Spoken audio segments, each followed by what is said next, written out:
रशियाची राजधानी मॉस्कोमध्ये झालेल्या गोळीबारामुळे संपूर्ण जग हादरलं आहे. एका कॉन्सर्ट हॉलमध्ये घुसलेल्या 5 बंदूकधारी अतिरेक्यांनी अंधाधुंद गोळीबार केला.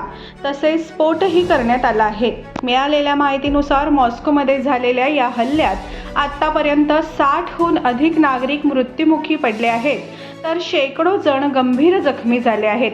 मृतांचा आकडा वाढण्याची भीती व्यक्त होत आहे. Islamic state of Syria and Iraq अर्थातच इसिस या दहशतवादी संघटनेने या हल्ल्याची आणि बॉम्बस्फोटाची जबाबदारी घेतलेली आहे. आयसिसने त्यांच्या टेलिग्राम चॅनलवरून एक निवेदन जारी केले आहे. आमच्या सैनिकांनी रशियाची राजधानी मॉस्कोच्या बाहेरील क्रोकस कॉन्सर्ट हॉलवर हल्ला केला. हल्लेखोर त्यांच्या लपलेल्या ठिकाणी सुरक्षितपणे परतले आहेत, असेही आयसिसचे म्हटले आहे.